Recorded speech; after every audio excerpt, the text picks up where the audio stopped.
मैं तब तक अपना स्लाइड्स निकालती हूँ तो हम स्टार्ट करेंगे।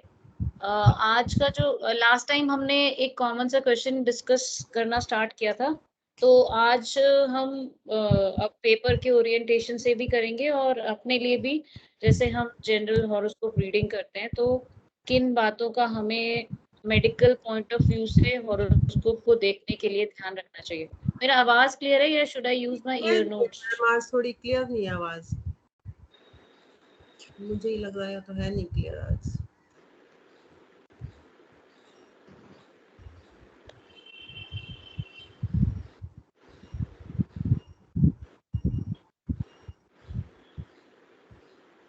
अभी ठीक आ रही है आवाज? कैसे आ रही है आवाज? अभी ठीक आ रही है? हाँ ठीक है ma'am. Okay, we will use the earphones first. तो आज का जो मैंने ये टॉपिक रखा था कि आप जैसे एक हॉरोस्कोप आपके पास आया, कोई बच्चा पैदा हुआ, तो जो जनरल सवाल जिसके साथ आपके पास हॉरोस्कोप आएगा और मेडिकल पॉइंट ऑफ व्यू से जैसे बोलेंगे हाँ जी इसका हेल्थ कैसा रहेगा, बच्चे का एज कैसा है बच्चे का, और इसके योगास कैसे हैं या कैसा ये रहेगा आगे के लिए, है ना। तो सबसे इम्पोर्टेंट पॉइंट जो होता है वहां पे सबसे पहले आता है कि हेल्थ ठीक रहे और इसकी लॉन्जेविटी हो, यानी कि आयु रहेगी उस ज्यादा की, तभी तो वो सारे जो भी उसके हॉरोस्कोप में राजयोग या खराब योग, अरिष्ट योग जो भी अवेलेबल हैं वो उन सब को भोग पाएगा इस जीवन में, है ना। तो सबसे पहले इम्पोर्टेंट एस्पेक्ट ये है कि कैसे हम उस चीज को एनालाइज करें कि ये हॉरोस्कोप हमारे पास आया और ये जातक जो है ये स्वस्थ रहेगा या ये बीमार रहेगा। तो अभी आई will start sharing my few of the slides, और अगर किसी को इसके बारे में कुछ लगता है कि वो कुछ अपना कोई व्यू या फिर कैसे वो देखते हैं, जैसे ललित जी देखते हैं हॉरोस्कोप्स, तो कुछ शेयर करेंगे कैसे आप देखते हैं इस चीज को, ताकि सब लोग और भी ज्ञानवान बन जाएं। बताइए।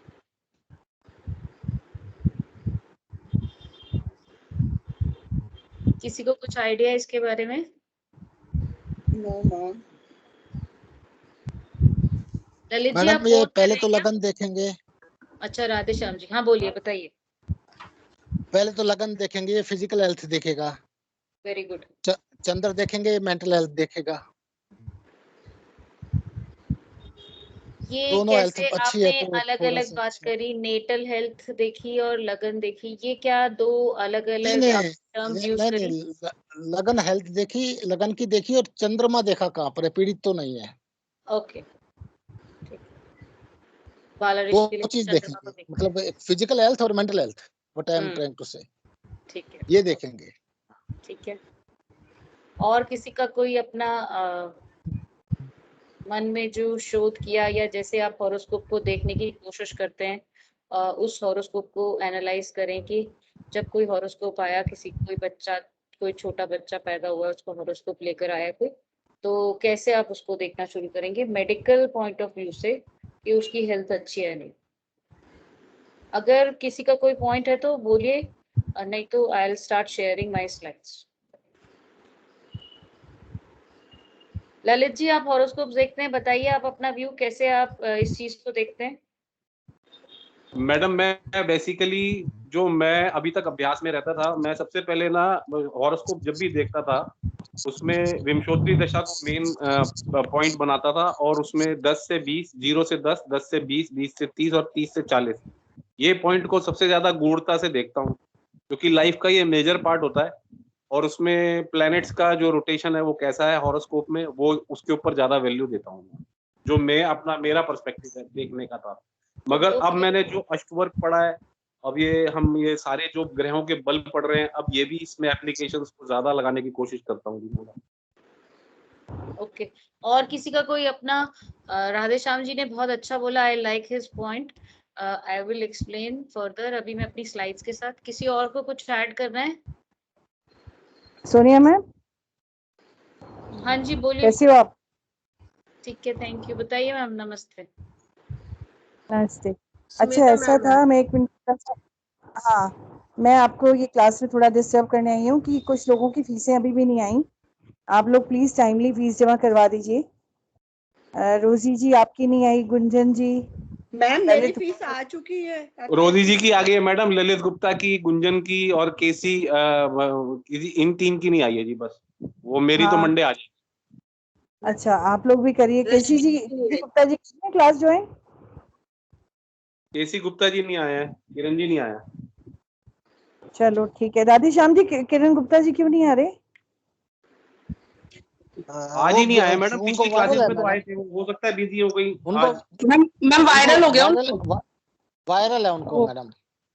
अच्छा, हाँ चलो ठीक है। आप लोग जिनकी फीस नहीं जमा हुई, इससे रिक्वेस्ट कि आप लोग टाइमली फीस जमा करवा दीजिए, ठीक है ना? चलिए राइट ठीक है। Madam. Okay Sonia ma'am, bye. ठीक है। आप लोग इतने बड़े बड़े लोग हो, इसके लिए भी सुमेधा मैम बार बार बोलती हैं थोड़ा ध्यान रखो यार। ये तो मैडम आजकल इतनी निकलना ही नहीं हो नॉमिनल रहा ना, चक्कर ये फीस है है। हमारा। आप ऑनलाइन ट्रांजैक्शन कर लीजिए किसी के भी ऑनलाइन आता तो मैडम फिर बात ही क्या थी, हम लोगों को 60 साल के हो आप गए तो इतना ऑनलाइन। शेयर मार्केट करते हैं ललित जी, आपको नहीं ऑनलाइन मैडम, मैं तो सही सही बात बोलूं मैडम, मैं तो एक बार पैसा डाल के बस fill it, shut it and forget it हो जाता हूँ मैडम। अच्छा, ब्रोकर के पास चलिए एक बार पैसा डाल दिया, एक उस साल के बाद मैं 1 साल तक छेड़ता भी नहीं हूँ। ओके। हम्म।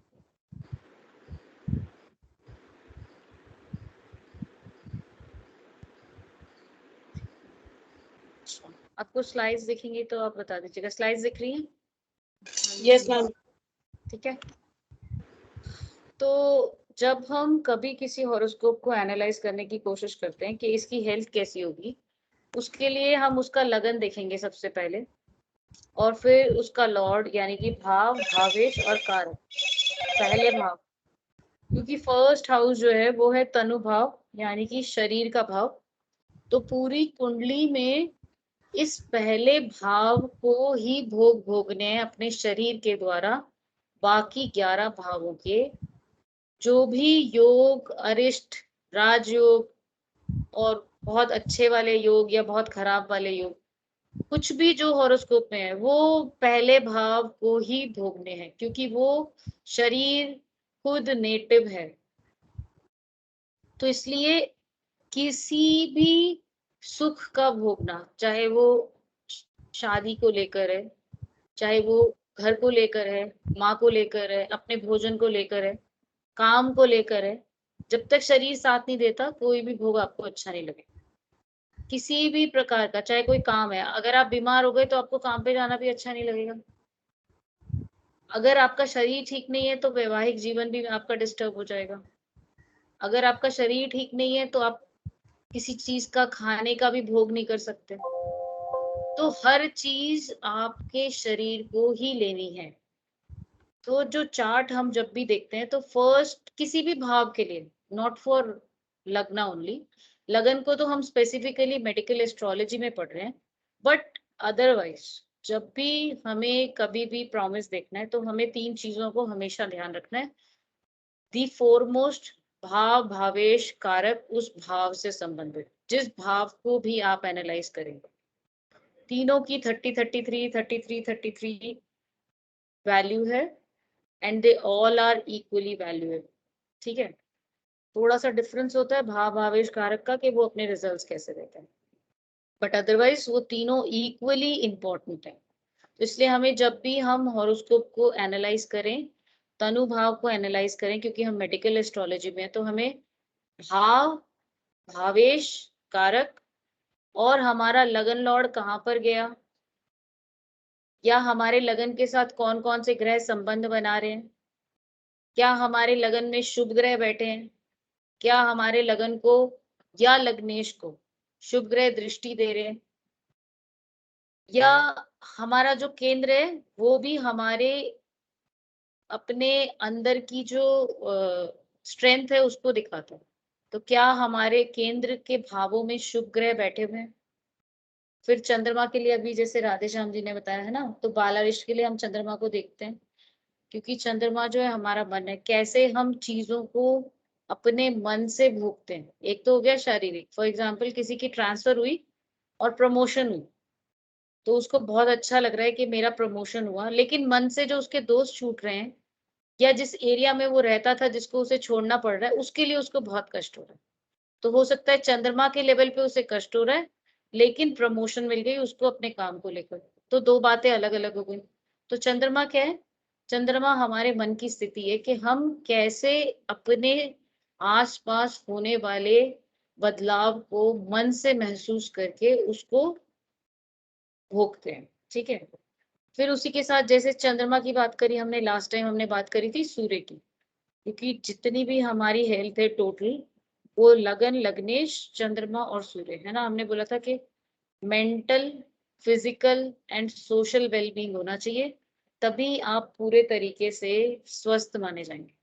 तो हमने सूर्य के लिए बात करी थी कि सूर्य जो है वो हमारे लिए हमारे नाम, प्रतिष्ठा, हमारा कॉन्फिडेंस या फिर सोसाइटी में हमारा क्या रुतबा है, उस सब को दिखाता है ना, नेम, फेम और स्टेटस।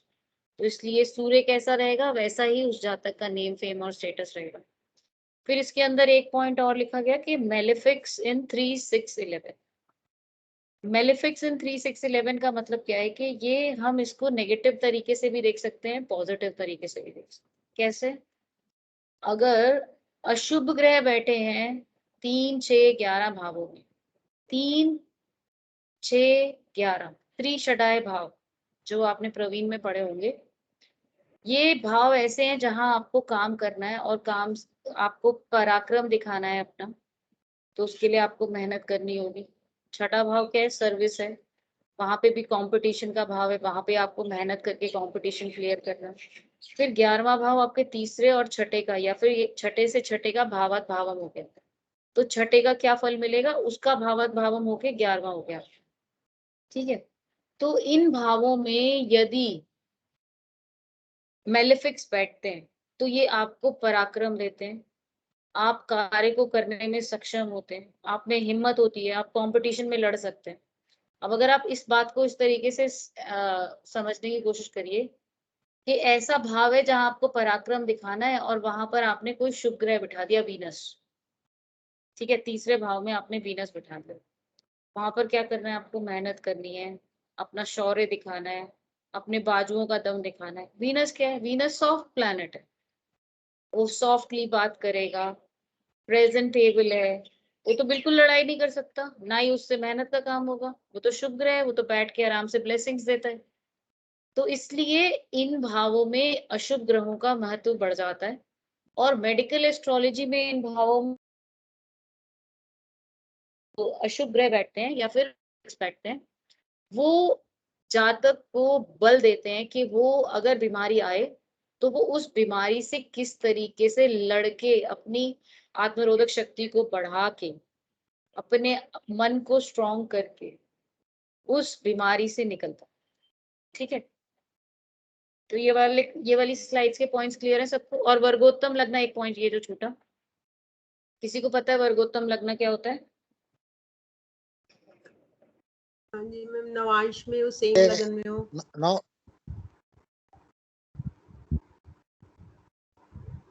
ठीक है, वर्गोत्तम लगन में आपको बस यही ध्यान रखना है कि नवांश में जो राशि है वो D1 की राशि के साथ सेम होगी, यानी कि अगर मेष लगन उदित हुआ है किसी का जातक का जन्म के समय, तो अगर हम उसका नवांश निकालेंगे तो वो नवांश भी मेष ही होना चाहिए। किस परिस्थिति में ऐसा होगा?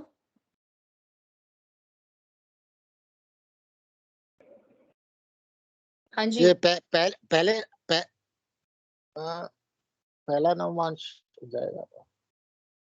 Sorry, ये मेष का लगन का जो ये है ना लॉन्गिट्यूड पहले नवमांश में होगा। Very good. यानी कि अगर आपने नवांश निकाला 1, 5, 9 वाली राशियों में से, फायरी साइंस में से, तो अगर इन सब में मेष नहीं, आपको सिर्फ फायरी के लिए देखना है, मेष के लिए बात कर रहे हैं हम, तो मेष का पहला नवांश मेष से काउंट करेंगे तो वो मेष ही हो जाएगा। ठीक है ना? तो अब अगर हम उसको स्थिर राशि को लेंगे, तो अगर किसी का लगन स्थिर राशि का होगा तो नवांश वर्गोत्तम कब होगा?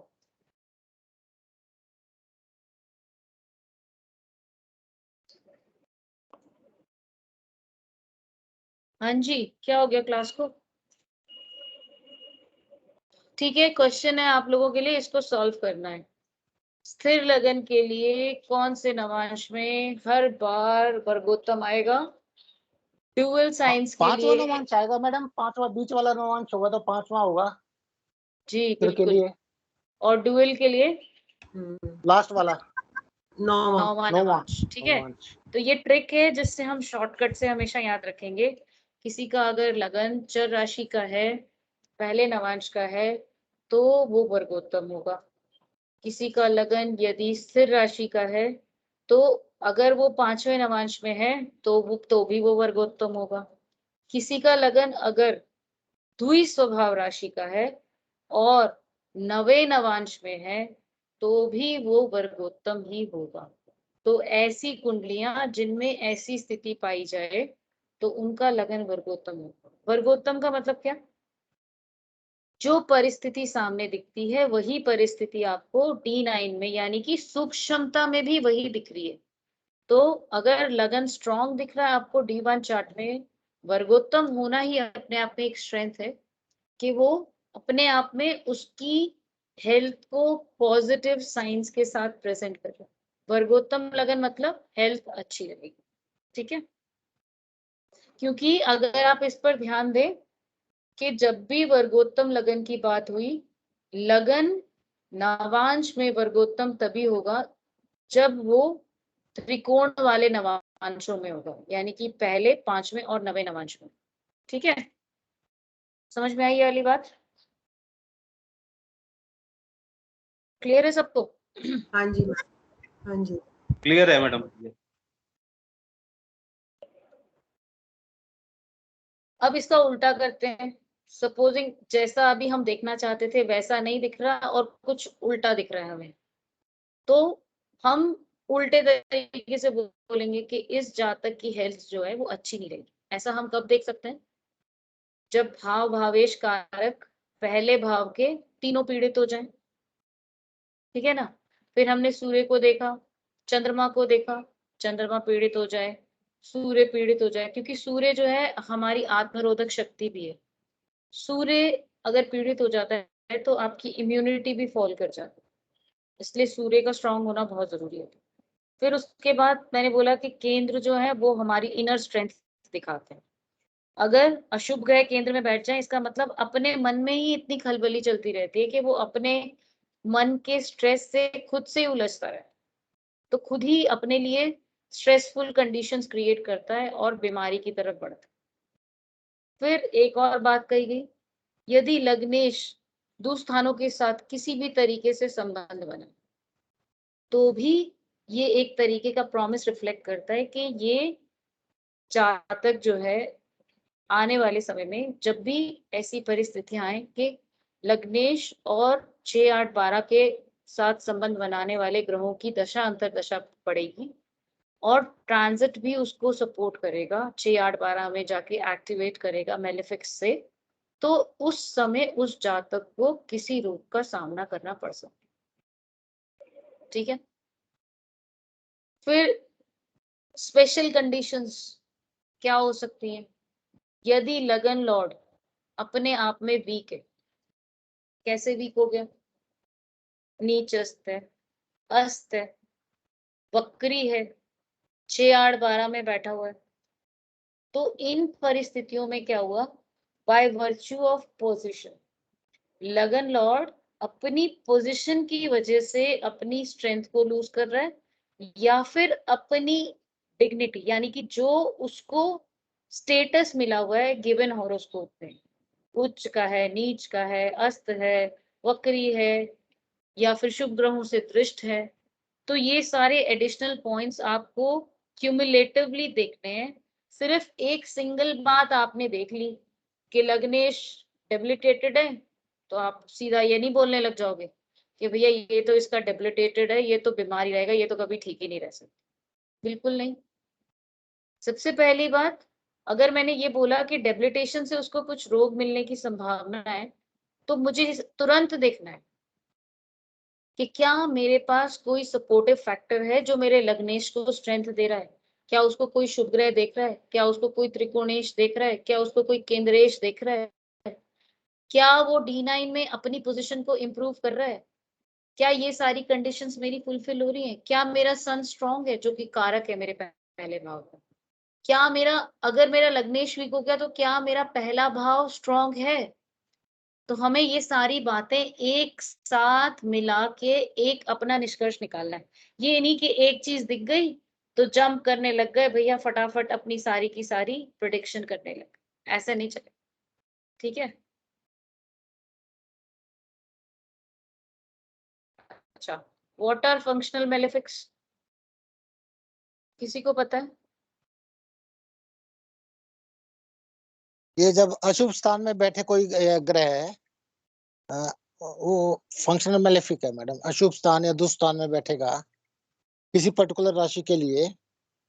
स्पेसिफिक मेडिकल एस्ट्रोलॉजी में 3, 6, 8, 11 के लॉर्ड्स को फंक्शनल मेलेफिक बोला गया। आप अभी आगे जैसे जैसे जाएंगे आपको ऐसा देखने को भी मिलेगा कि ये वाले जो लॉर्ड्स हैं, जब इनकी दशा आएगी तो कहीं ना कहीं कुछ शारीरिक कष्ट हो सकता है। अब डिपेंड करता है शॉर्ट फास्ट मूविंग प्लैनेट की वजह से ऐसा हो रहा है या फिर स्लो मूविंग प्लैनेट की वजह से हो रहा है। फिर उन ग्रहों की प्रवृत्ति के हिसाब से उस जातक को उस रोग की पीड़ा को सहना पड़ता है टाइम के अकॉर्डिंगली भी। जैसे स्लो मूविंग सैटर्न प्लैनेट है, वो धीरे धीरे चलता है, लंबी बीमारी देगा। ऐसी बीमारी नहीं देगा जिससे आप जल्दी मर जाओ। डायबिटीज कर देगा, हाइपरटेंशन कर देगा। स्लो मूविंग अपना काम करते रहो, लेकिन अब तुम बीमार हो, लेबल लग गया, ठीक है?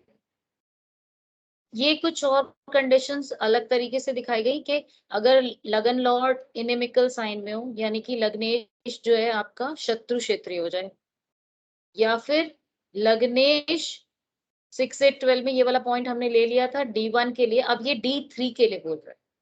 रेशकान चार्ट में अगर लग्नेश शत्रु क्षेत्रीय हो जाए या फिर 6, 8, 12 में बैठ जाए, D3 हाउस में भी एप्लीकेबल है कि D1 वाला रूल, या फिर D9 में भी शत्रु क्षेत्रीय हो जाए और 6, 8, 12 में बैठ जाए, या फिर D1 में ही 6, 8, 12 में बैठ जाए, या फिर लगन लॉर्ड का संबंध किसी तरीके से तीसरे, छठे, 8वें और 11वें भावों के लॉर्ड्स के साथ बन जाए, तो भी वो उस पर्टिकुलर हॉरोस्कोप के लिए फंक्शनल मेलेफिक हो सकता है। कहीं ना कहीं कुछ ना कुछ कष्ट देगा, क्योंकि अब वो लग्नेश के साथ दुस्थान का लॉर्ड होकर कहीं जुड़ने की कोशिश कर रहा है। तो जो दुस्थानों की अपनी प्रवृत्ति है वो अब उस जातक के शरीर पे अपना असर दिखाएगी, ठीक है? क्लियर? अब ये वाले पॉइंट्स को देखो। अगर हम बोलते हैं कि लगन, लग्नेश और कारक सब बहुत अच्छे हैं, तो तीनों तरीके से अच्छा हो गया, तो हम बोलते हैं बहुत ही अच्छी हेल्थ रहेगी। छोटा मोटा छुटपुट कभी किसी को हो गया जुकाम खांसी तो थोड़ा बहुत होके अपना निकल जाता, but long term physical element ऐसा नहीं दिखता। अब डिपेंड करता है कि कितने ग्रहों से जातक को बीमारी होने की संभावना आ रही है। यदि लगन या लग्नेश पे 2-3 मेलेफिक प्रभाव आ जाए, खुद लग्नेश भी पीड़ित हो जाए, तो अगर 3 से ज्यादा ग्रहों का प्रभाव आ जाए तो बहुत ही खराब बीमारी होने की संभावना होती है। यदि लगन और लग्नेश का दो खराब ग्रहों से जो उस हॉरोस्कोप में आइदर फंक्शनल मेलेफिक हो या फिर नेचुरल मेलेफिक हो, उनसे किसी प्रकार से लगन को या लग्नेश को पीड़ा मिले, यानी कि by virtue of PAC, position, aspect, conjunction. अगर इस तरीके से लगन या लग्नेश को पीड़ित करेंगे दो ग्रह, तो ये भी थोड़ी ज्यादा कष्टकारी हो सकती है। लेकिन यदि एक ही ग्रह से इस तरीके का एफ्लिक्शन मिल रहा है तो वो कोई छोटी मोटी बीमारी होगी और वो आई गई टाइप्स हो जाएगी, ठीक है? ओके, अब आप लोगों ने मुझे एक चार्ट भी दिया, ओके, ये भी देख लो।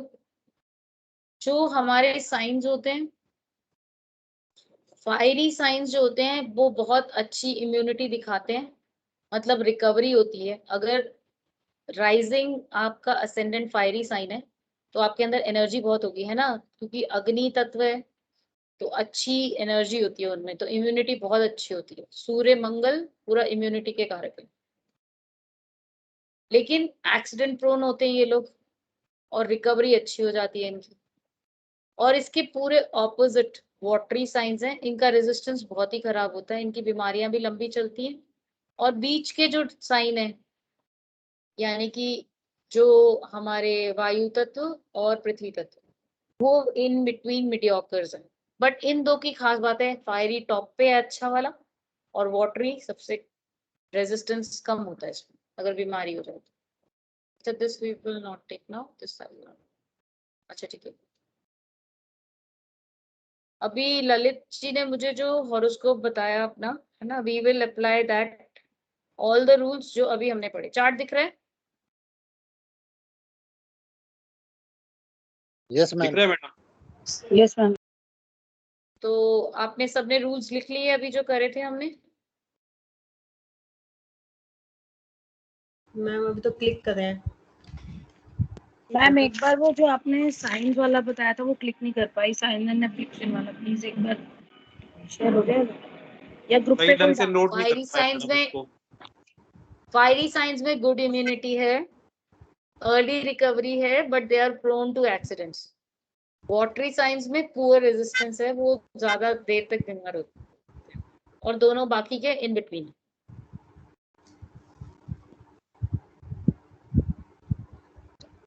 अभी सिर्फ फोकस करना है मेडिकल एस्ट्रोलॉजी के पर्पज से फर्स्ट हाउस। पहले भाव को फोकस करना है, फिर भावेश को फोकस करना है, और फिर कारक को फोकस करना है। ठीक है, तो रोल नंबर 1 जो भी है वो स्टार्ट करेगा और वी विल फॉलो बाद में। मैम कौन है 1? तो आया नहीं, मैं सेकंड नंबर। बोलिए। मैम भाव को देखना आता है ना, फर्स्ट हाउस को देखना है। हाँ, फर्स्ट हाउस जिससे हमारे शरीर का और हमारे मस्तिष्क का पता लगता है, इसमें सिंह राशि है।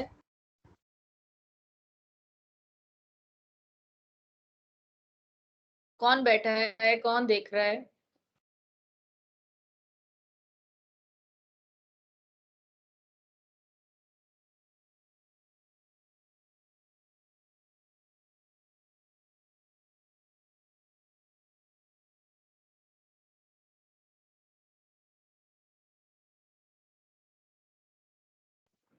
क्या वो आवाज कहाँ चली गई? हेलो, आवाज आ रही है या नहीं आ रही? मेरी आवाज मैडम आपकी आवाज तो आ रही है, संगीता जी की गायब हो गई। अब आ रही है? अब आ रही। हाँ दोबारा बोलो संगीता जी, आपकी आवाज नहीं आ रही थी। मैम फर्स्ट हाउस, इससे हम अपनी बॉडी को और अपने मस्तिष्क और अपने ज्ञान, इन सब चीजों को देखते हैं। इस कुंडली में फर्स्ट हाउस में ये सिंह लगन है, और उसका स्वामी सूर्य 9th हाउस में बैठा है चंद्रमा के साथ, जो कि चंद्रमा उसका मित्र भी है। हाउस, फर्स्ट लग्नेश की हाउस। बात नहीं करी मैंने, बोला हाउस फोकस करके बोलो, दोबारा सोच के बोलो। मैम और क्या बोलूं?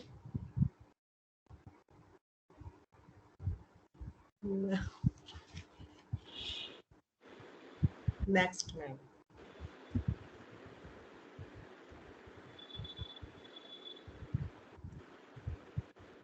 किसका नाम है नेक्स्ट? मेरा मैम राधेश्याम। सिंह राशि बताइए। है, फायरी साइन है मैम। फायरी साइन है। आपने बोला कि इम्यूनिटी बहुत अच्छी होती है, एक्सीडेंट प्रोन होते हैं। राहु बैठा है साथ में, और दृष्टि किसी की है नहीं इस पे, लेकिन राहु के बैठने से थोड़ा सा ये क्या बोलते हैं, पीड़ित थोड़ा सा हुआ है साइन।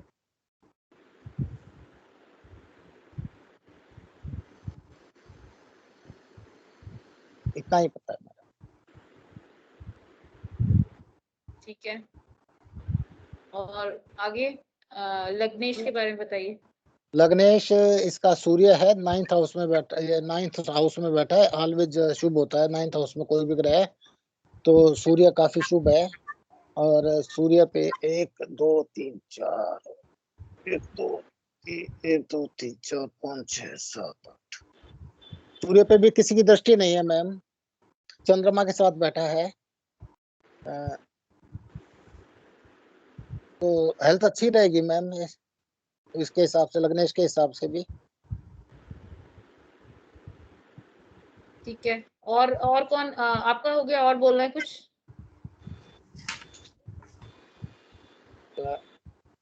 लग्नेश भी भाई, कारक भी ये सूर्य ही है मैडम, इसका कारक भी कारक भी अच्छा है इसका, तो मेरे हिसाब से हेल्थ ठीक है मैडम। भाव भावेश कारक तीनों ठीक है, कोई ज्यादा इशू है नहीं। ठीक है, और कौन बोले? आपका हो गया पूरा, तो आप अपने से बाद में नेक्स्ट बोल हाँ दीजिए। जी मैम, next- भावेश कारक के बारे में यही पता है मैम। दृष्टि कोई भी नहीं है, ना लगन पे ना भावेश पे मैम। कारक भी सूर्य ही है और भावेश भी सूर्य ही है।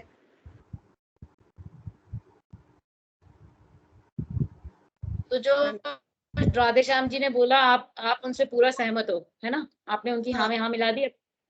नहीं मैम, सहमत क्या मैम, आता ही इतना ही, जो इतना आता है उतना ही आपको मैं बता पा रही हूँ मैम। ठीक है, अब आप कौन बोल रहे हो? रोजी मैम। आपके बाद किसका नंबर है? मेरा है मैडम ललित गुप्ता।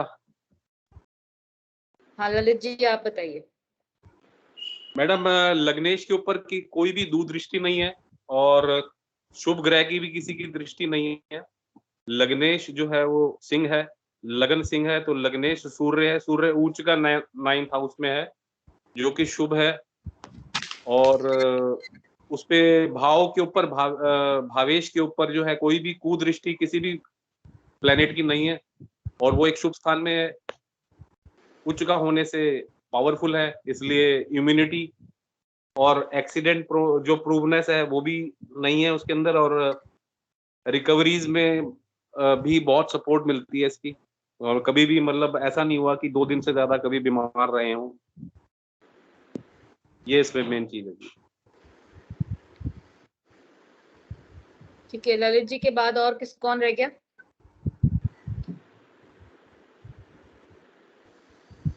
मेरे को ना यहाँ से फिर उधर जाना पड़ेगा, निकल के ये बंद करके। तो रोल नंबर पता है ना सबको? आपके बाद किसका है ललित जी? नवीन जी का है। नवीन जी आए हैं कि हाँ, नहीं तो आज? नवीन देखिए आप अपने पार्टिसिपेंट्स वाले में। हाँ जी मैम। नवीन भाई हाँ बताइए, आप बताइए नवीन जी। मैम एक तो जैसा भी सारा बताया वो तो कॉमन है, पर साथ में जो सूर्य है वो अपनी मित्र राशि में है, 9th हाउस में, मंगल की राशि में है, और कोई भी इससे कोई दृष्टि नहीं है।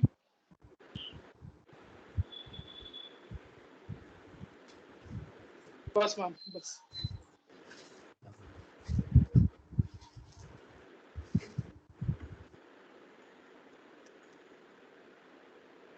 और है कोई क्लास में जिसका मन कर रहा हो कुछ अपने विचार प्रकट करने का? रह गया हो कोई? मैम रोल नंबर मेरे को मेरा अभी है। पार्टिसिपेंट्स नहीं दिख रहे हैं, इसलिए मैं पूछ रही हूँ। मैम गुंजन बोल रही हूँ, रोल नंबर मेरा है मैम, नवीन जी के बाद।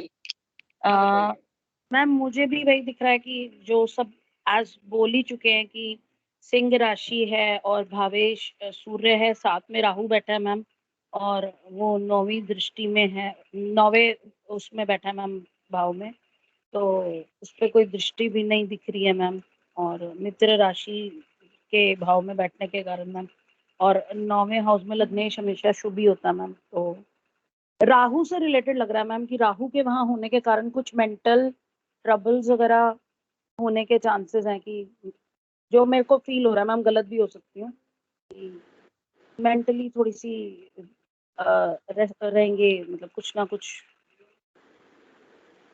और शारीरिक गठन कंफ्यूज हूँ मैम, सॉरी।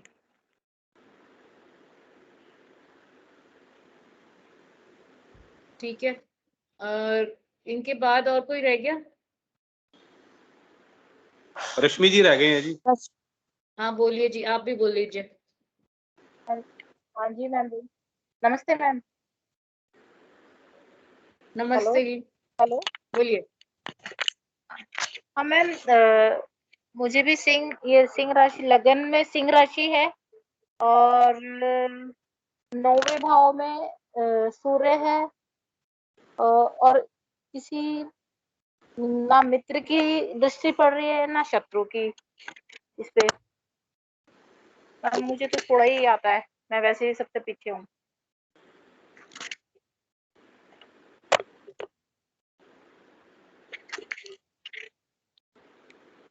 हेलो। अच्छा, मुझे सबसे पहले आप ये बताइए कि राहु और केतु मेलेफिक है या बेनिफिक है? Ma'am malefic.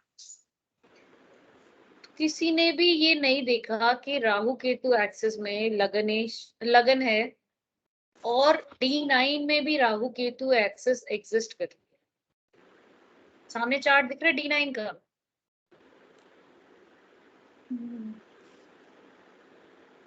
जी मैम। दिख रहा है या नहीं दिख यस रहा है? मैम, हाँ जी मैम। दिख रहा है मैम। तो किसी को भी ये पॉइंट क्यों समझ में नहीं आया कि मेलेफिक लगन के अंदर बैठा है तो भाव पीड़ित हुआ या नहीं हुआ? मैम मुझे डाउट हो रहा था, मैं तभी आपको कह रही थी ना कंफ्यूज हूँ। तो मैंने जब आपको मौका दिया है कि आप बोलिए, आप दूसरों को क्यों सुन रहे हैं? जब आपको मौका नहीं, मिला है मैम तो बोला मैंने था बोला ना आप ये अपने कि नहीं, राहु बैठा है तो थोड़ा सा पीड़ित है, ऐसे बोला था ना मैम। थोड़ा सा बोला था, थोड़ा सा पीड़ित है। थोड़ा सा पीड़ित। ठीक है। अच्छा, अब दूसरी बात देखो, बहुत अच्छा से दिख रहा है कि लग्नेश is in the 9th house. अब लग्नेश की डिग्रीज देखिए 29.55, एकदम राशि संधि पे है वो। तो जो भी संधि पे ग्रह होते हैं उनको स्ट्रांग माना जाता है? वीक होते हैं मैडम। तो ये आप में से किसी ने देखा? आपने, किसी ने नहीं बोला कि सूर्य उच्च का दिख रहा है, सूर्य राशि संधि पे दिख रहा है, बोला किसी ने? सूर्य उच्च का तो मैंने बोला था मैडम, मगर राशि संधि नहीं बोला था। फिर उसके बाद अगर आपको यहाँ पर डाउट हो रहा है कि ठीक है ये डिग्निटी तो बहुत अच्छी है कि 9th हाउस में आ गया, उच्च का हो गया, राशि संधि में है, तो जब भी डाउट होता है, और डाउट हो या ना हो, फिर भी रिजल्टेंट क्यूमुलेटिव D9 को तो देखना ही देखना है। कहाँ गया सूर्य? लग्नेश है, कारक है। अब क्या हुआ? अब मुझे इसको और भी ज्यादा देखना है क्योंकि ये मेरे लिए डबली इंपॉर्टेंट है। क्यों क्यों इंपॉर्टेंट है डबल तरीके से? राहु के तो एक्सेस में गया मैडम। अरे भाई, और बताइए।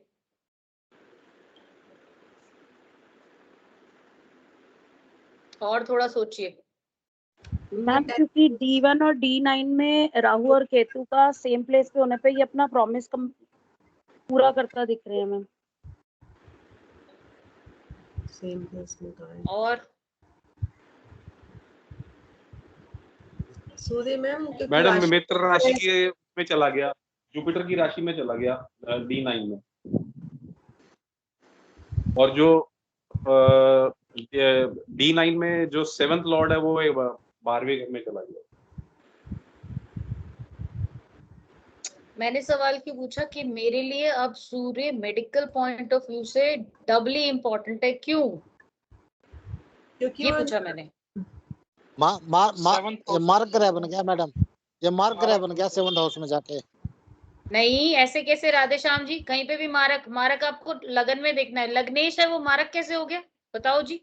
उसकी तो दूसरी राशि भी नहीं मैम है। सूर्य लग्नेश है, वो इसलिए डबल स्थान में इम्पोर्टेंट चला है। गया, मारक मैम नहीं वो हुआ। राशि संधि पे, इसलिए 10th हाउस के लिए भी उसको देखेंगे, 9th और 10th हाउस। और लग्नेश भी है इसलिए कि बॉडी तो सूर्य ही है। तो लग्नेश है ही, एक ही पॉइंट दिया आपने।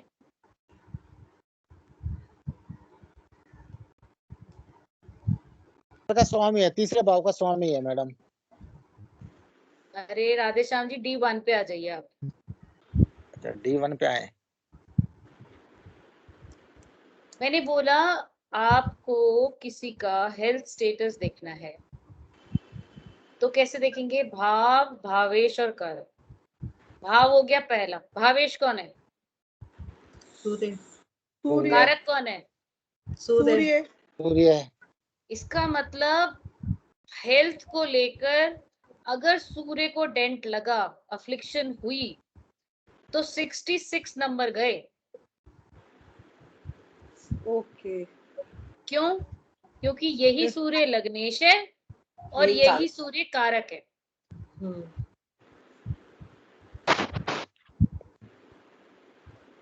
आई बात समझ में? Yes ma'am. हाँ मैडम।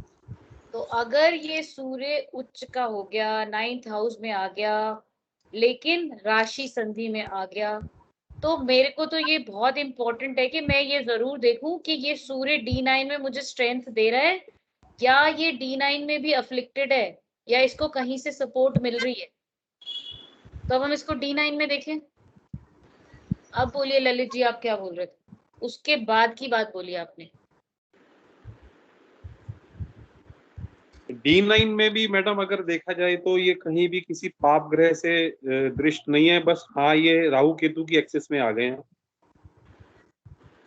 और ना मंगल से दृष्ट है, ना शनि से दृष्ट है और किसी भी ग्रह से दृष्ट नहीं है जी, यही कहूंगा मैडम। तो अगर कोई ग्रह राहु केतु एक्सेस में होता है तो उसको पीड़ित मानते हैं या नहीं मानते? पीड़ित तो मानते हैं मैडम, अगर राहु केतु के एक्सेस में अगर आ जाए पीड़ित तो है, मगर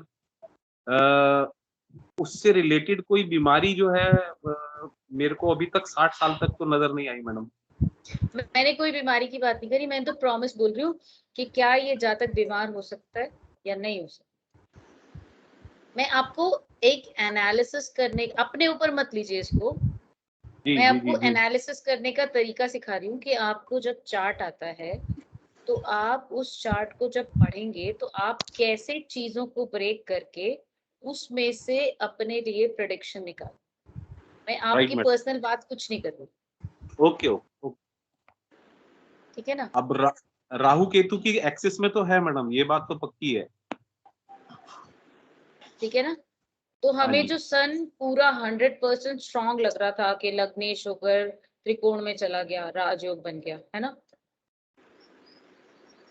लेकिन अब आप इसकी बात देखिए, जब हम ग्रह की स्ट्रेंथ देखते हैं तो उसके डिस्पोजिटर को भी देखते हैं। D1 चार्ट में सन का डिस्पोजिटर 12th हाउस में चला गया और कैसा हो गया वो? नीच का। ठीक है?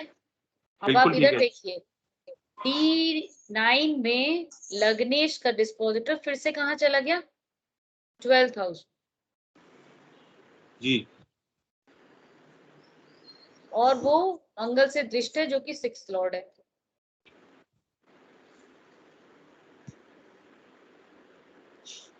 सिक्स लॉर्ड तो हाँ मंगल से दृष्ट चंद्र है मैम मैडम। मैंने बोला सूर्य का डिस्पोजिटर जुपिटर 12th हाउस में बैठा है जिसे मंगल देख रहा है, जो कि 6th का लॉर्ड है D9 चार्ट। दोबारा से देखिए। Yes yes yes yes madam, yes ma'am.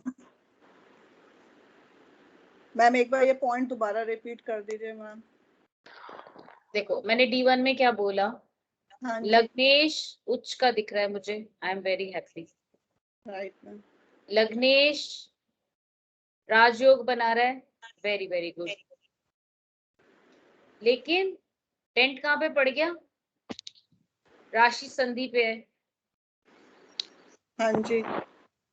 तो मुझे लगा कि चलो मैं ना इसको एक बार और आगे इवैल्यूएट करती हूँ। तो मैं कैसे इवैल्यूएट करूंगी? अब ये जो सूर्य है ये 9th हाउस में आके बैठ गया। हाँ जी। 9th हाउस का जो मालिक है वो है मंगल। हाँ वो जी। मंगल 12th हाउस में जाके बैठ गया। यानी कि सूर्य जिस घर में आके बैठा है उस घर का मालिक एक खराब भाव में जाके खराब स्थिति में बैठा है। मगर मैडम एक चीज नहीं होगी कि वहीं का जो मालिक है 12वें का मालिक फिर 9वें में आ गया? वो आप मंगल के लिए देखेंगे ना। हाँ हाँ हाँ, क्योंकि मंगल का डिस्पोजिटर 9th हाउस में गया। हाँ जी, ठीक है ना? तो अब मुझे लग रहा है कि यहाँ पे कुछ गड़बड़ हो सकती है, बिकॉज अब 12th हाउस का इन्वॉल्वमेंट आ रहा है और सूर्य का जो डिस्पोजिटर यानी कि सूर्य जिस भाव में बैठा उस भाव का जो मालिक है वो नीच का हो गया और वो 12th हाउस में जाके बैठा। तो कहीं थोड़ी शंका आ रही है मुझे अब, ठीक है। जब मुझे लग रहा है कि यहाँ पे कुछ गड़बड़ लग रहा है तो let me check it in D9 also, ठीक है। तो अब मैं इस लग्नेश के लिए बहुत ज्यादा एकदम सतर्क हो गई हूँ, क्योंकि ये लग्नेश मेरा लग्नेश भी है और मेरा कारक भी है फर्स्ट हाउस का। तो मैंने इसको D9 में दोबारा देखा, तो ये D9 में 7th हाउस में बैठा है, मित्र की राशि में बैठा है, वेरी गुड। कोई ग्रह उसको यहाँ पर भी सपोर्ट नहीं कर रहा, लेकिन वो राहु केतु एक्सेस में है। फिर मैंने देखा इसका डिस्पोजिटर कहाँ गया, इस क्योंकि ये लग्नेश है मेरे लिए इम्पोर्टेंट है, इसका डिस्पोजिटर भी 12th हाउस में गया और वो मंगल से दृष्ट हो गया। और मंगल इस चार्ट के लिए 6 का लॉर्ड है और 11th का लॉर्ड है, जो 6 से 6 फिर भाव में फिर से 6 की क्वालिटीज को लेके बैठे, ठीक है।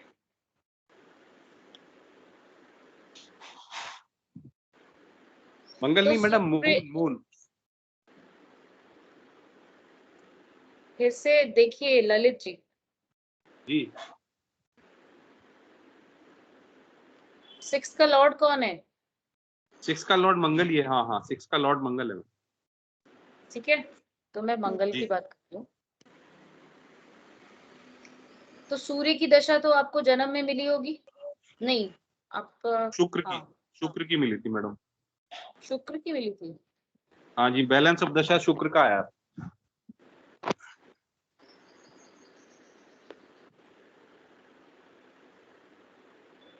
ऐसे कैसे?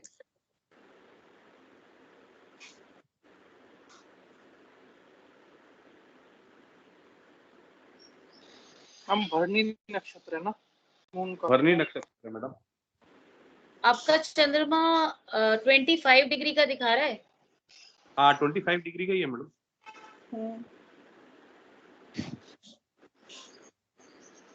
अच्छा, आपको थोड़ी सी मिली है वीनस की, मुझे लगा बहुत थोड़ी सी। हाँ बैलेंस ऑफ दशा के लिए कुछ दिनों के लिए थी। 26-40 तक जो था वो आपका वीनस था और वो आपको थोड़ा सा मिला, बस 1.5 डिग्री का, और उसके बाद फिर आपने सूर्य भोगा। हाँ जी हाँ जी। अच्छा, सो आई जस्ट मिस्ड दैट, 2640 तक था वो। ओके ओके, ठीक है। तो सूर्य की दशा तो आपने बचपन में ही भोग ली होगी। बचपन में बिल्कुल शुरुआती दौर में जी। हाँ, तो जब आप पैदा हुए थे उसके मतलब 1-2 साल में ही अच्छी प्रमोशन मिली होगी आपके फादर को। Yes madam, my father from my जब से मैं जन्म लिया गवर्नमेंट सर्विस में ही थे, डायरेक्टर जनरल ऑफिस में ही थे।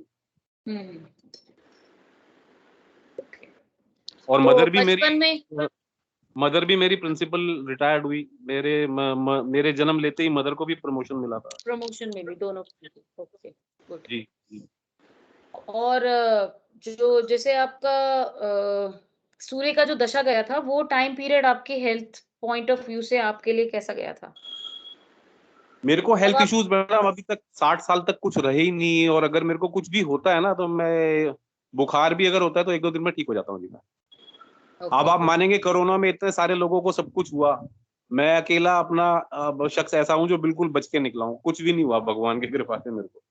Very good, stay safe. आगे मतलब मेरे इर्द गिर्द सारे लोग, कोई गया कुछ हुआ किसी को, मैं भगवान की कृपा ऐसी रही है, कुछ नहीं हुआ मेरे को जी।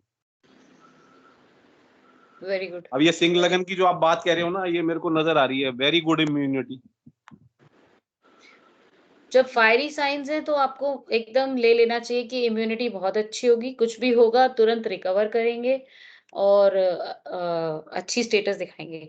लेकिन अब आपने ये जो बात कही कि आपके लिए सूर्य की, जब आप पैदा हुए सूर्य का दशा जो है वो अच्छा गया और फादर और मदर की प्रमोशन हुई, तो शायद कुछ आपके टाइम ऑफ बर्थ में कुछ मिनट्स कम रहे होंगे, और या तो ये डिग्रीज थोड़ी एक, लेकिन सूर्य का तो 1 डिग्री पूरा का पूरा 1 डे होगा।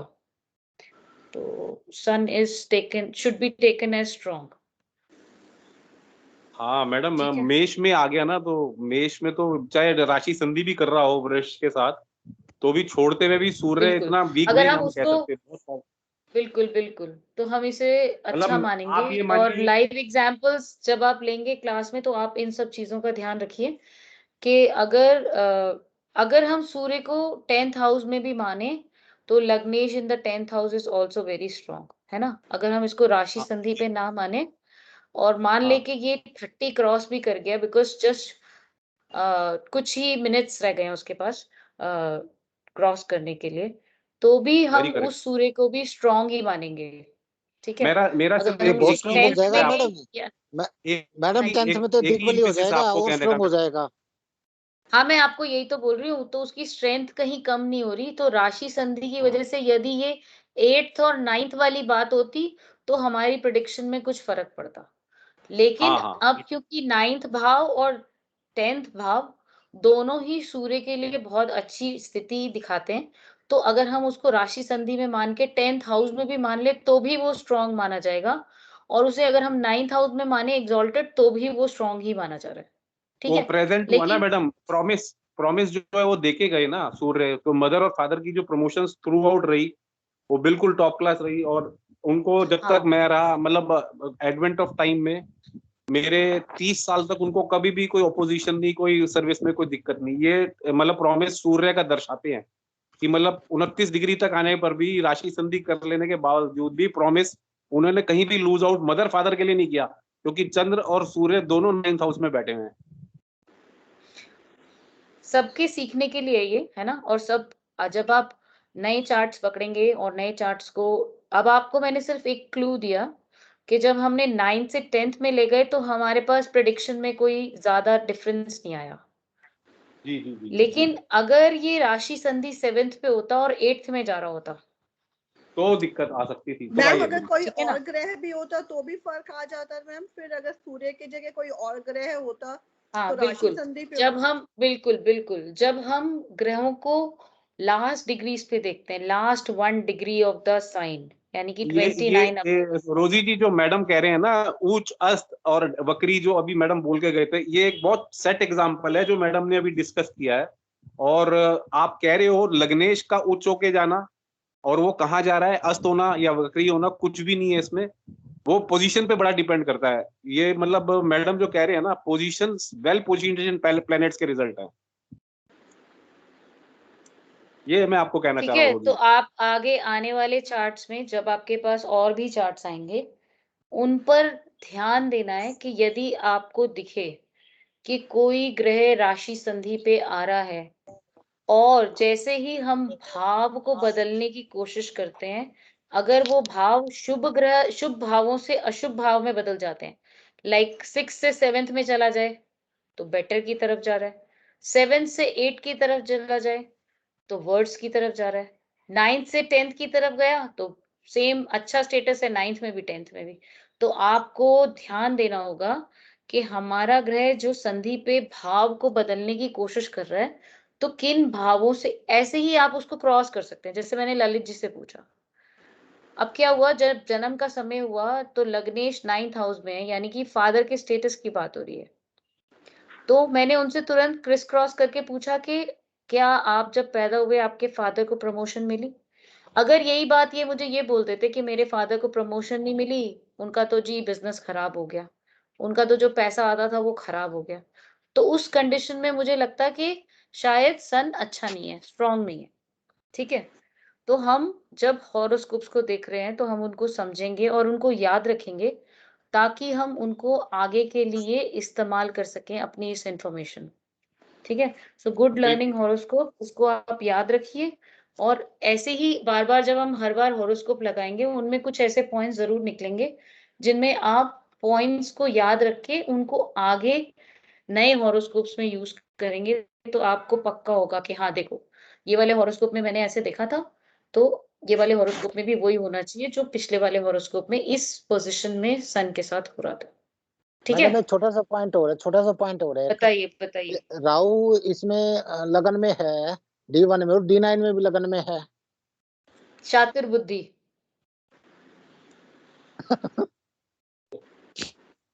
आपको शक है ललित जी की बुद्धि पर?